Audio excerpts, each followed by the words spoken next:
Now this is how to combine comedy and horror.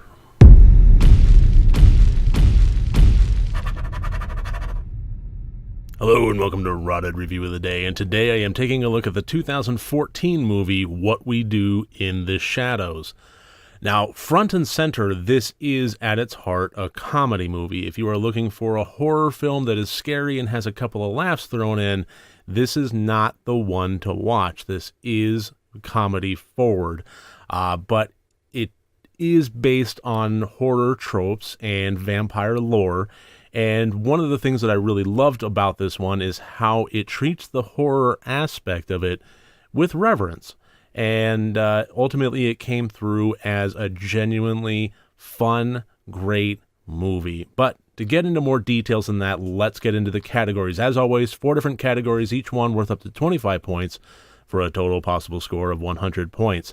And the plot of this one, I gave a 21 out of 25. This follows 4 characters, 4 flatmates that are all vampires. They all rent an apartment and have a room and communally live. There's Vladislav, Viago, Deacon, and Peter. And they all have different unique aspects to themselves as vampires, each one being born in a different generation.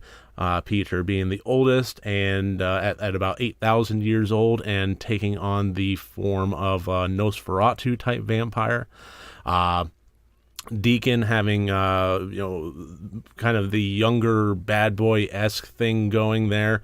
Viago is the romantic, Brad Pitt-esque interview with a vampire, longful sorrow for love past and so forth. And Vladislav is the romantic ladies' man, vampire Dracula thing going.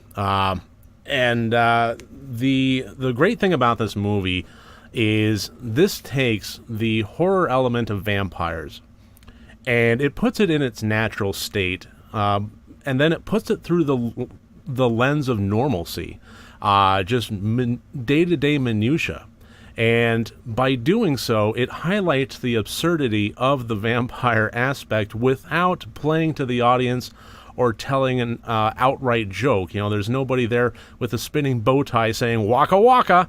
It's very subtle, and the comedy really shines through with the juxtaposition between the normalcy of the scenes, just doing simple things like, they want to go out for a night on the town, and they can't look in the mirror to see how well they're dressed. They have to have each other, they have to help each other sketch what they look like.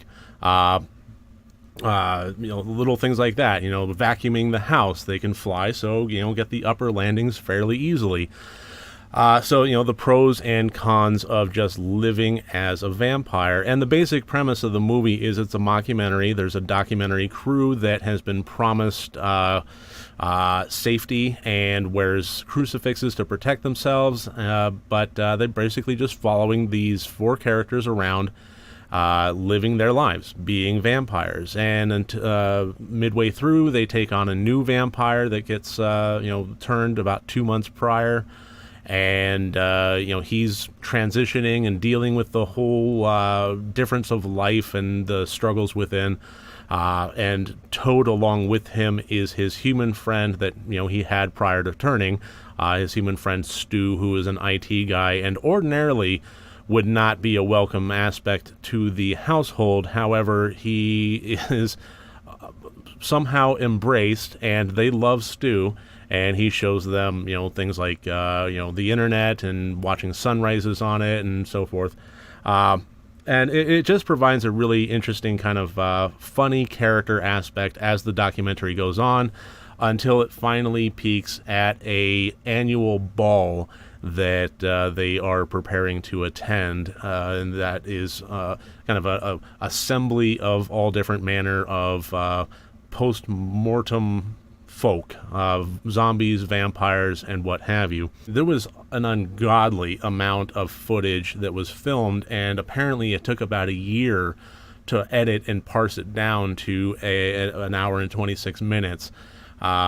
But what they wound up with was absolute gold in every sense, and just the different levels of vampirism in culture, in media and in culture, that it basically puts a spotlight on and says, well, here's what it looks like when you take that and you set an alarm clock at 6 in the morning, or at 6 at night, actually, and you want to hit snooze. Just the little things about life, living as flatmates, and, you don't do the dishes. Well, we live for an eternity. So, instead of, you haven't done the dishes in 5 days, you haven't done the dishes in 5 years, and it's starting to become a problem. The Intent, I gave a 24 out of 25. Like I said earlier, this is a comedy-forward movie. It is absolutely comedy first.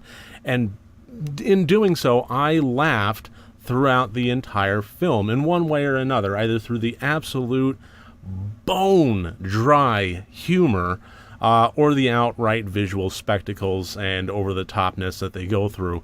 Either way, it really had me roaring from start to finish. I mean, right all the way through the end credits, it was just brilliantly funny. But more than the laughter, it also developed well-made characters that I could really get behind and enjoy and feel something for, and walk through their plight. Even right down to the human character of Stu. Everything about this was really well done, and being a interesting vampire character-driven comedy that had some good gore to it and good effects to it, I really think that this achieved wildly what it set out to do. So, Intent, 24 out of 25. Happy to give it that high. The acting, I gave a 22 out of 25. Again, very dry performances.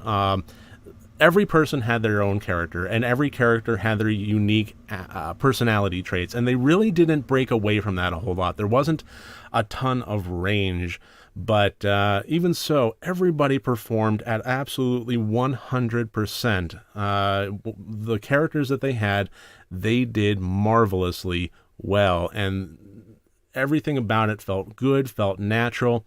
A lot of the dialogue was improvised, which I think can be a hindrance in some ways, but in this case, everybody was masterful about it. So the pitfalls that improvised dialogue can sometimes run into, I think this managed to steer clear of it. Jermaine Clement as Vladislav, Taika Waititi as Viago, who also directed the film, Jonathan Brut as Deacon, and Ben Francham as Pieter did great. Peter was pretty much nonverbal, but even so, just the eyes were really expressive. I genuinely think that everybody did a fantastic job of acting in this one. Again, everything is treated with a lot of reverence, including the characters and the actors. Tip of my hat to them on that one. The technical, I gave a 21 out of 25. For being a comedy that had horrific elements to it, this had surprisingly good effects. All aspects of the vampire powers, when they were shown, were actually pretty convincing. And if viewed through a different lens, if you weren't a documentary film crew looking at the daily minutiae of their lives, and you were instead, say, their victim, if the camera had been, coming from a different point of view, then I dare say that the effects and their powers and so forth as they were presented would have been absolutely terrifying. But from a documentary standpoint, where you're just watching them do this stuff and then talk to the camera about, like, well, of course, we do this, it's an unfortunate aspect, but, we have to drink their blood. And, I like to make them feel welcome beforehand, you give them a nice send off. It's a pleasant thing to do. It adds that humorous level to it. But, even so, when the effects did happen, they were great. And the camera work and the editing, I think, well, again, it took a year to edit this movie, and I think that's a real testament to how good of a job they did that we wound up with such gold as a result. So that gives us a total score of 88 out of 100 points. I'm not typically that big on vampire movies. It's just not my favorite horror subgenre, but this one I loved. By keeping it small and intimate and within the confines of these characters and in this house, I think that it really worked well on a storytelling aspect, as well as providing this massive amount of humor. And ultimately, if you do love vampire movies, this is an absolute love song to all different types of cinematic vampires and vampire lore. So I would absolutely recommend it to anybody. If you are looking for a horror movie that will make you laugh, this is in my top 5. Hands down, absolutely, and I heartily recommend it. So that should about do it. That's my review of 2014's What We Do in the Shadows. I really thank you for joining me here today. I look forward to seeing you tomorrow. And remember, next time you want to watch a horror movie, first make sure that it's good and rotted.